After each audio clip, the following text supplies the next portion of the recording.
Magandang umaga mga boss. Ano? May gagawin na ako ditong kanyang power window. Blackout siya. Chinik ko na, hinanap ko yung mga fuse. Wala kaming makita. No? May mga fuse siya doon sa ilalim. Tapos sa hood meron siya. Tapos dito sa ilalim. Doon mismo sa kaanuhan ng ano. Mahirap tanggalin yung mga ano ron. Yung mga fuse. So, blackout siya. Ang gagawin ko na lang, lilinyahan ko na lang siya ng panibago. Maglilinya na ako ng isang ano, wire, positive. Ayun na lang ano yun ko. Positive wire. Positive bang nawawala dito? Kasi parehas yung kanyang ano, wala. Hindi ko kabisado to, Toyota Grand, ano to? Ayun, Toyota Grand Via. Tayo mga galing ano, Subic. So, nandito tayo ngayon sa, ang layo. Magkataon lang kasi napunta kami rito. Nagatid nung sasakyan galing Quezon City. So may nagpa-check dito ng kanyang power window. Ayan. Nasa La Facility kami ngayon. La Facility. Mga bukas pa kami makakauwi niyan.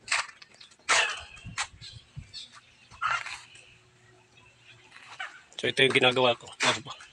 Toyota Grand Via. Inantay-antay ko lang. Nagpabili lang ako ng wire at saka fuse at fuse holder. Maya ano ko siya magagawa. Hindi na ako nagkalkal nung mga fuse dito sa ilalim dahil napakasikip nung ilalim. So yan lang muna mga boss, mamaya pagdating ng ano iano ko kayo. So dito ako kukuha ng ano, ito yung kanyang alarm, baka ipatanggal ko na rin to sa may-ari dahil wala nang gamit. Tapos ito, kanyang fuse. Dito na ako magtatap ng kanyang power. Try tayo. So yan. Pakipatay nga kung ano yung ignition. Kasi, off mo, off. Patay na yan? So ibig sabihin nakarekta to. Sige, on mo. Nakarekta pala itong positive ano. So hindi ako diyan kukuha. Maghahanap na ako ng kung saan open yung ignition, doon lang magkakaroon ng power. Naka-ano siya. Naka-direct pala yun. So maghahanap na ako. Update ko na lang kayo mamaya mga boss. Hanap na ako ng ano. So ayan mga bossing mga boss.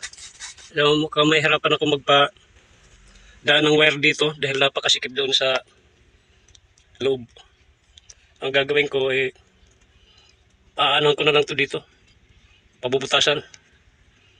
Kasi hindi po pwede yung parang ganito. Baka maano dahil positive ang ano natin ng wire dyan. So pabubutasan ko lang siya para makapasok to dyan. Para hindi siya delikado. Patatawirin ko ngayon dito. Hanggang dito na sa loob. Ayan. So pagkabit na ako niyan, ito na. Ayan na, binalatan ko na dyan ko na siya kakabit. Mamaya na lang ulit mga.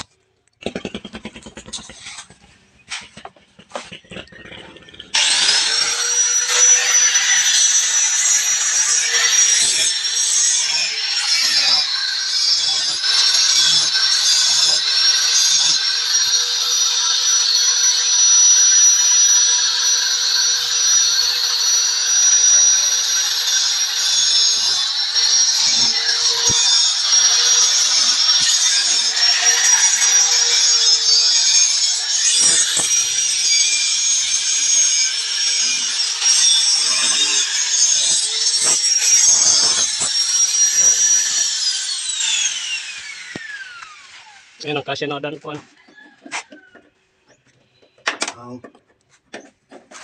Ano wire ba? I-start.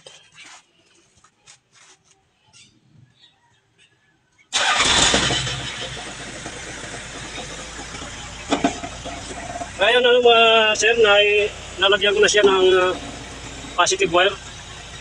Ito. Saan nilagay ko? So, pakikaramdaman ko na lang kung ano yan dyan. Pinalusot ko dito. Tapos dito binutasan ko yan. Kasi positive siya, delikado. Ayan, dito ko pinadaan yung kanyang wire. Tapos naglagay ako ng fuse. 15 amperes. Ito baka tanggalin ko na lang itong kanyang alarm dahil naglulukot. So, testing tayo.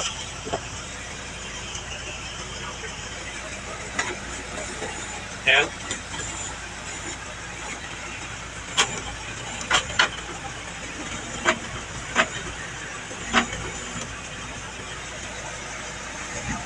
Kabila.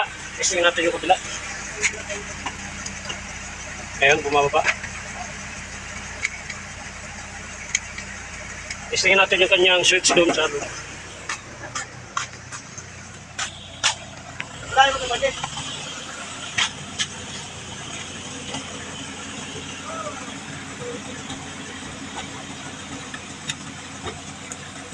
May problema yung switch dito.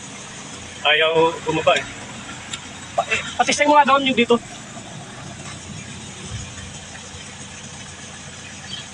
Sige, pa mo. Okay na. So may problema lang dito. Bubuksan ko rin to kung anong magagawa dito sa switch nito. Ayaw gumana rito. Ayan, taas mo. Okay na yan mga boss. Ito na lang bubuksan ko. Yung kanyang switch nito. Tapos ipabalik ko na lang yan yung pinaklas ko rin. Okay na siya. Toyota. Grand Via. Ito yung mga Subic ata. Okay na siya mga boss. Thank you.